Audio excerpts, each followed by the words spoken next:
Can you hear that? They're having a party next door. They didn't invite me. Hey guys, welcome to another video. My name is Ian, I'm Ian the Reader, and today I'm back with another Box Talks episode talking May Book of the Month predictions. So I'm in a new area for filming. This is in my office in my garage.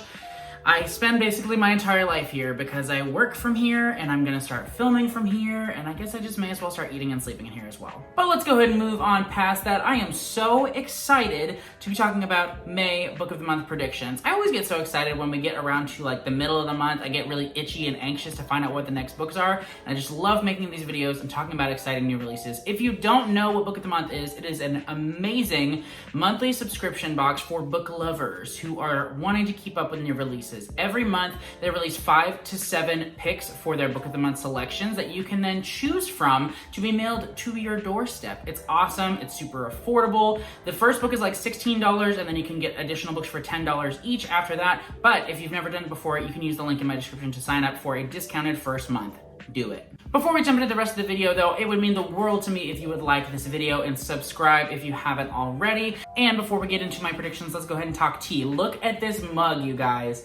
It is amazing. But seriously, shout out to my dad for the super awesome mug that he got me. Not only is it a mug, you can brew tea in here, loose leaf or a bag if you want, but you just do a tablespoon of loose leaf tea in there, brew it in there, and then you can just remove it. It's so easy. I did blue raspberry crush and it was awesome. So dang good. You just brew it for a couple minutes and voila, you have yourself a blue tea. It is so good too. I really love this mug. I really love this tea. I love everything about it. All right, no more shenanigans. Let's jump into the rest of the video. Just a reminder, like I always do in these videos, I'm going to go ahead and put the genres into chapters. That way you can skip to the genres that you prefer if that's what you'd like to do. In addition to that, I'm only going to very briefly read some of the Goodreads description for each of these books. I'm not going to go fully into the details of what each one is about because that would make a huge long video that nobody wants to watch. I'm going to try to keep it pretty quick and snappy on it, but the link to the Goodreads pages for each of these books will be in the description. We're gonna start with mystery thrillers. So the first mystery thriller book that I'm going to talk about is Magpie by Elizabeth Day. I was so excited to receive an arc of this in the mail from Simon & Schuster. Have not read it yet. I'm gonna try to read it before it comes out. We'll see what happens. This book sounds great though. Essentially, it follows a couple that are eagerly awaiting the birth of their first child, but until that point, they have a roommate who is staying in the spare room.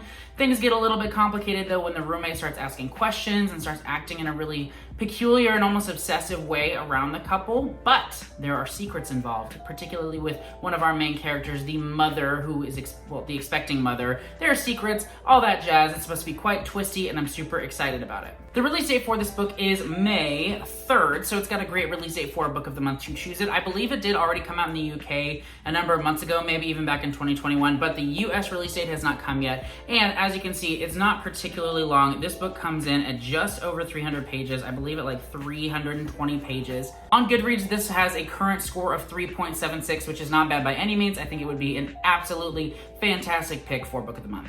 Next up, we have Two Nights in Lisbon by Chris Pavone.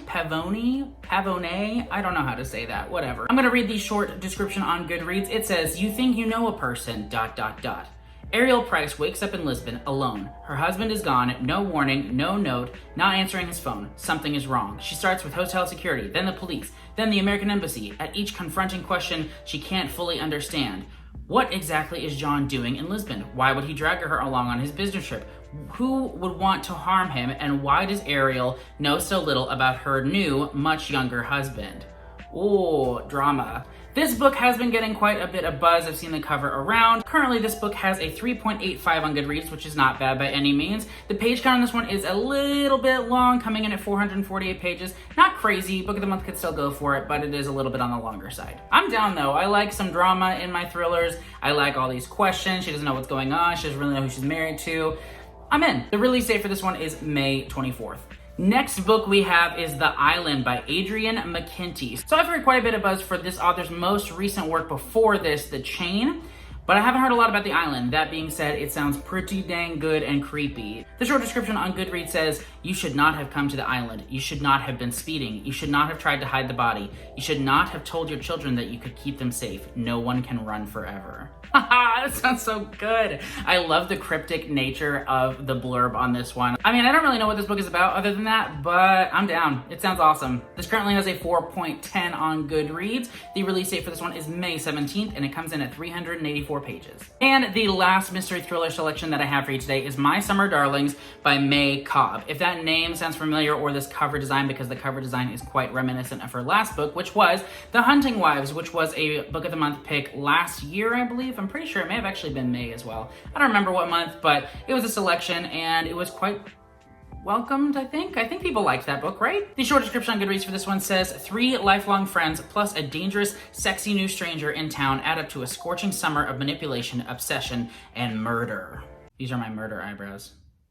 Yeah, so that sounds pretty interesting. It's got manipulation, obsession, and murder. What else could you possibly want in a thriller? The current Goodreads score for this is a 3.93. The release date is May 17th, and it comes in at 368 pages. That's all for the mystery thrillers, though. Let's go ahead and jump into sci-fi and fantasy. All right, so first up for science fiction and fantasy, I'm gonna go ahead and pick the one that I think a lot of people want, but is definitely a long shot. This is kind of the Gallant, like V. Schwab Gallant slash, what was the other one that just came out this past? Oh, the Emily St. John Mandel, where it's an author that is so buzzy, people love their works, and I think that it would be good if it was selected as a Book of the Month pick, but it's a long shot. The book I'm talking about, of course, is Book of Night by Holly Black. Now, I guess it's not too crazy of a long shot because of the fact that Holly Black had a work featured.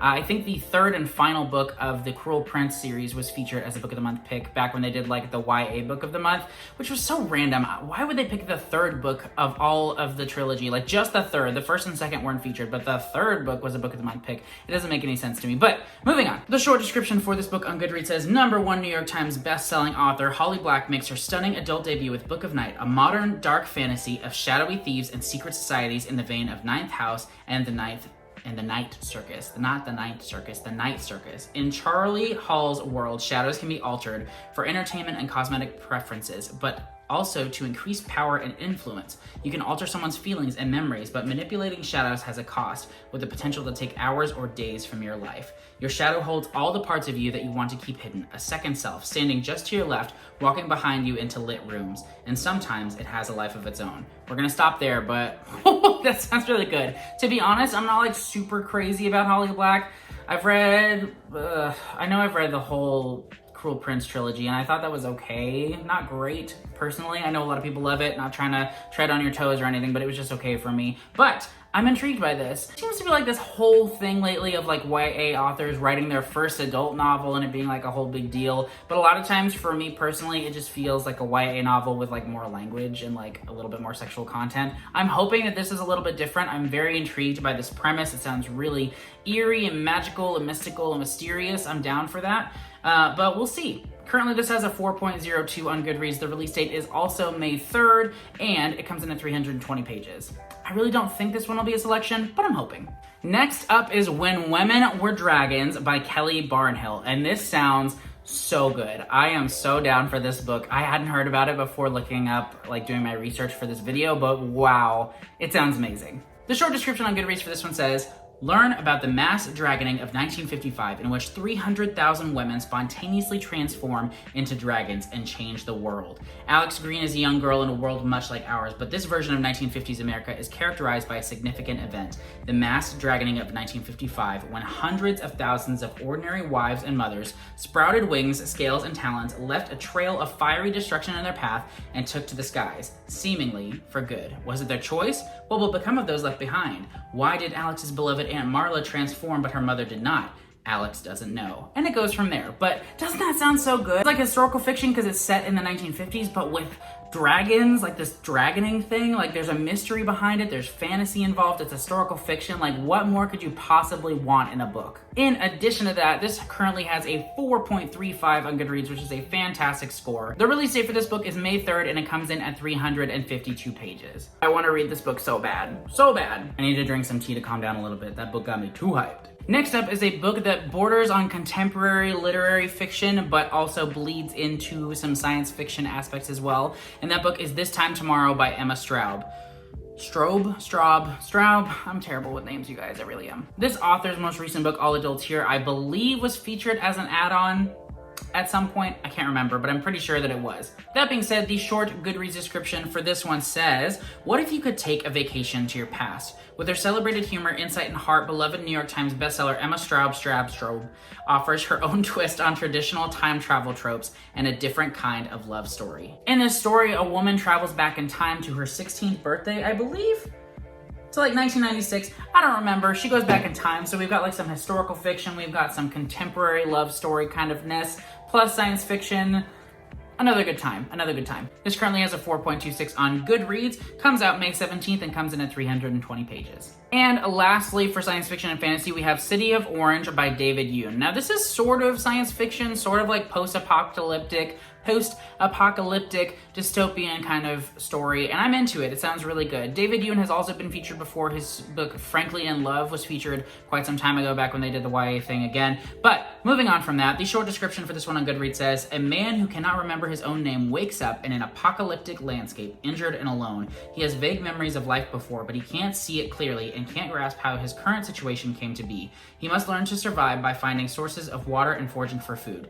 Then he encounters a boy, and he realizes nothing is what he thought it was, neither the past nor the present. This sounds really great. I'm super excited about it. That being said, it does currently have a 3.64 on Goodreads. There are only 33 ratings, so that could definitely go up. Either way, I'm interested, and I definitely plan on reading it. I also really enjoy the cover for this one, partially because my favorite color is orange, but also I just think the design on it is great. This comes in at 352 pages, though, and the release date is May 24th. That's all for science fiction and fantasy, though. Let's go ahead and move on to historical fiction. So, first up for historical fiction, we have Daughters of the Occupation, a novel of World War II, because you can just never get enough of World War II historical fiction, am I right? The short description for this one on Goodreads, though, says, inspired by true events in World War II Latvia, an emotionally charged novel of sacrifice, trauma, resilience, and survival as witnessed by 3 generations of women. So we've got a multi-generational story taking place in World War II. You know, I'm sure it's going to be very emotional and powerful and important, though. The current Goodreads score for this is a 4.54, so that is pretty spectacular. I'm sure it's going to be an amazing book. It comes in at exactly 400 pages, and the release date is May 3rd. The next book that I'm featuring in the historical fiction category is The Lioness by Chris Bojalian. Man, I'm just really bad, you guys. I'm so sorry. The short description for this one on Goodreads, though, says a luxurious African safari turns deadly for a Hollywood starlet and her entourage in this riveting historical thriller from the New York Times bestselling author of The Flight Attendant. So I have been seeing quite a bit of buzz for this book, partially because the author is quite popular for their book, The Flight Attendant, which got turned into an HBO show, I think. But anyway, this has also been getting really good reviews. Currently, it is sitting at a 4.20, which is fantastic. This does release on May 10th, and it comes in at 336 pages. This sounds pretty great, though. Historical fiction on its own is really good, but when you add in that thrilling aspect, it just makes it all that much better. Next book for historical fiction is Bloomsbury Girls by Natalie Jenner. The short description for this one on Goodreads says, the internationally best-selling author of The Jane Austen Society returns with a compelling and heartwarming story of post-war London, a century-old bookstore, and 3 women determined to find their way in a fast-changing world. So we have women friendships / just friendships in a story. That's always great. We have a bookstore setting, which is super awesome. And we have, what was it, post-World War II?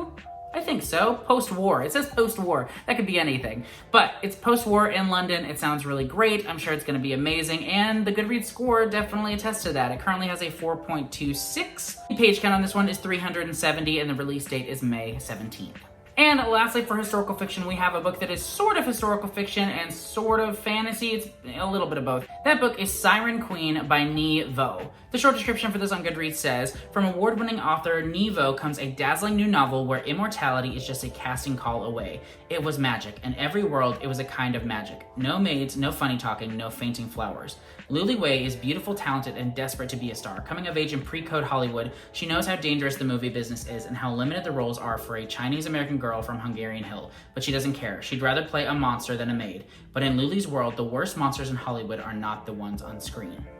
So this sounds really interesting. It sounds quite dazzling. I love that it has a fantasy aspect in addition to the historical fiction kind of thing. I guess this is probably more classified as fantasy than it is historical fiction, but I can definitely see both, so I'm gonna leave it here. Siren Queens currently has a 4.17 on Goodreads. The release date for this is May 10th, and it comes in at 288 pages. That's all for science fiction and fantasy. Let's go ahead and move on to contemporary and literary fiction. So first up for contemporary and literary fiction, we have quite the buzzy book, and that is The Summer Place. This author's works are super popular. I've seen them all over town, and by town I mean Instagram and Goodreads and YouTube. And yeah, she's quite beloved, I believe. I think her last book was also featured as a book of the month selection, maybe an add-on, I can't remember. But let's go ahead and read the short description for this one. From the #1 New York Times bestselling author of That Summer comes another heartfelt and unputdownable novel of family secrets and the ties that bind. When her 22-year-old stepdaughter announces her engagement to her pandemic boyfriend, sorry, Sarah Danhauser is shocked, but the wheels are in motion. Headstrong Ruby has already set a date, just 3 months away, and spoken to her beloved Safta, Sarah's mother, Veronica, about having the wedding at the family's beach house on Cape Cod. Sarah might be worried, but Veronica is thrilled to be bringing the family together one last time before putting the big house on the market. But the road to a wedding day usually comes with a few bumps. So I'm gonna stop right there because it goes on for quite a long time, but this author is beloved. This work seems like it's going to be quite beloved by the people who enjoy her works, so there you go. It currently has a 3.89 on Goodreads, comes in at 432 pages, which is definitely a little bit long, but not too crazy long again. As long as it's like around 450, I think Book of the Month will go for it. I have very rarely seen a book go past that though. The release date for this one is May 10th. Next selection is First Time for Everything by Henry Fry. The short description for this one on Goodreads says, an unflinchingly honest, wickedly funny, and heartfelt debut about a down-on-his-luck gay man working out how he fits into the world, making up for lost time, and opening himself up to life's possibilities. I've seen this one around on NetGalley. I haven't seen very many reviews for it, but I did see it on there, and I think it had a pretty good score on there. Goodreads score for this one is a 3.90. The release date is May 10th, and it comes in at exactly 400 pages. Next, we have Remarkably Bright Creatures by Shelby Van Pelt. The short description for this one on Goodreads says, a charming, witty, and compulsively readable exploration of friendship, reckoning, and hope, tracing a widow's unlikely connection with a giant Pacific octopus. That sounds great. It's supposed to be reminiscent of, not reminiscent, but like for fans of A Man Called Uwe, I think that's how you say it, by Frederick Bachman. I love Frederick Bachman, so I'm always down for a book that is compared to one of his works, and it sounds quite emotional and powerful and also just heartwarming. So I'm down for it. It currently has a 4.44 on Goodreads, which is fantastic. The release date for this one is May 3rd, and it comes in at 368 pages. And lastly, for contemporary and literary fiction, we have You Make a Fool of Death with Your Beauty, which just has a really cool cover. I really love that. The short description for this on Goodreads says, New York Times bestselling author and National Book Award finalist, I'm gonna butcher the name, Akwaeke Emezi, they, them, reimagines the love story in this fresh and seductive novel about a young woman seeking joy while healing from loss. This author is quite beloved as well. They've been featured before with the death of Vivek Oji back in 2021. I believe that was when this was featured, but they are quite the popular author, and this would definitely be a beloved pick if it was chosen. The current Goodreads score is 4.11. It comes in at 288 pages, which is a great length for a Book of the Month pick, and the release date is May 24th. That is it for contemporary and literary fiction, though. Let's go ahead and move on lastly to romance. First up, we have the big one, the one that we're all waiting for, and by we, I mean people who really enjoy this author's works. I say that. I've read 2 of her books, and I thought they were pretty fun. The book I'm talking about, of course, is Book Lovers by Emily Henry. I did mention this book in my last Book of the Month predictions video, but I did say that I thought it was more likely to be featured in May than April, just because it is quite the hyped release, and I don't think that they would release it that early. That being said, I think it has a really good shot at being featured in May, because Emily Henry is, like I said last time, a staple of Book of the Month at this point. The short description for this one says, one summer, 2 rivals, a plot twist they didn't see coming. Nora Stevens' life is books. She reads them all, and she's not the type of heroine. That type of heroine. Not the plucky one, not the laid-back dream girl, and especially not the sweetheart. In fact, the only people Nora is a heroine for are her clients, for whom she lands enormous deals as a cutthroat literary agent, and her beloved little sister, Libby. Which is why she agrees to go to Sunshine Falls, North Carolina for the month of August, when Libby begs her for a sister's trip away, with visions of a small-town transformation for Nora when she's convinced needs to become the heroine of her own story. She meets a guy there, goes from there, blah, blah, blah, blah, blah. It's a romance book. You know what to expect, you guys. But Emily Henry, like I said, is quite beloved. Her book's a beach read, and People You Meet on Vacation were super popular with Book of the Month, and I definitely think this would be as well. One, because it's Emily Henry, but also because it revolves around the literary world. It seems like a shoo-in. Am I wrong? Current Goodreads score for this is also a shocking 4.54 with over 2,000 ratings already. It comes in at 384 pages and the release date is May 3rd, so it feels like May is the right month for it. Next up, we have Adult Assembly Required by Abby Waxman. The short description for this on Goodreads says, a young woman arrives in Los Angeles determined to start over and discovers she doesn't need to leave everything behind after all. From Abby Waxman, USA Today bestselling author of The Bookish Life of Nina Hill. I haven't seen this book get too much buzz, but I have seen it on Instagram and have seen some positive reviews for it on there. Currently, this has a 4.00 exactly, with only 95 ratings, so it could go up or down, but we'll see. This comes in at 352 pages, and the release date is May 17th. Next up, we have another romance author who has been featured by Book of the Month before and has been quite popular, and that book is Something Wilder by Christina Lauren. Now, I know Christina Lauren has been featured for her book In a Holidays before. I don't know if she's had other ones featured, but I know In a Holidays has been featured before in Book of the Month. The short description for this on Goodreads, though, says, growing up the daughter of notorious treasure hunter and absentee father Duke Wilder left Lily without much patience for the profession or much money in the bank. But Lily is nothing if not resourceful and now uses Duke's coveted hand-drawn maps to guide tourists on fake treasure hunts throughout the Red Rock Canyons of Utah. It pays the bills but doesn't leave enough to fulfill her dream of buying back the beloved ranch her father sold years ago, and definitely not enough to deal with the sight of the man she once loved walking back into her life with a motley crew of friends ready to hit the trails. Okay, so I'm not going to go too much more into detail on that one, but I like the idea of this book. I like the whole treasure hunting father. I like the whole tour guide with the maps thing. I pictured this Duke guy as Nicolas Cage because National Treasure, how can you not?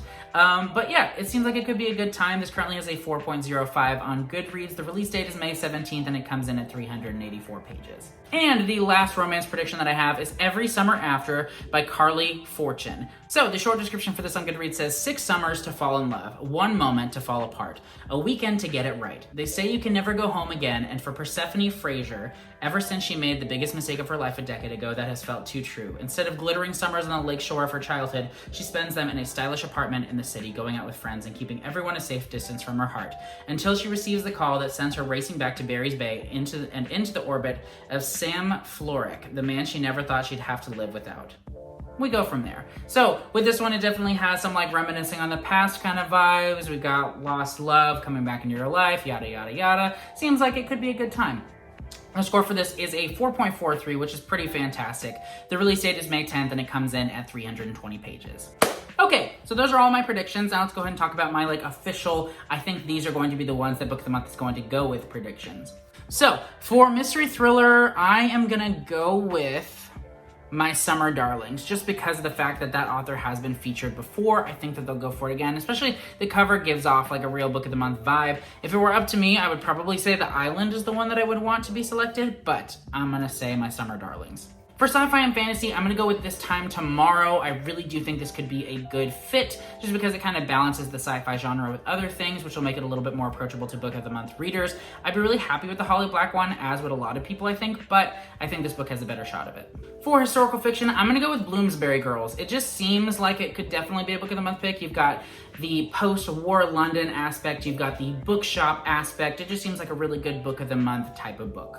For literary and contemporary, I'm gonna go with You Make a Fool of Your Beauty. It seems like they're gonna wanna go with the repeat author on this one because the last one was such a big hit with Book of the Month readers. I think that it's going to be a very powerful book and I definitely think it could be featured. And for romance, I have to give it to book lovers. I really do think that they would be missing a huge opportunity with Book of the Month fans subscribers, if they didn't go with book lovers, just because everyone wants it to be this book. If you read romance, you're gonna read Emily Henry probably. Make sure to leave a comment down below letting me know which books you guys are hoping are going to be in the May Book of the Month box. I love talking Book of the Month with you guys and hearing your predictions and speculations, and it's always so exciting when we get to enjoy the reveal together. But thank you again so much for watching. I will see you in the next video. Bye!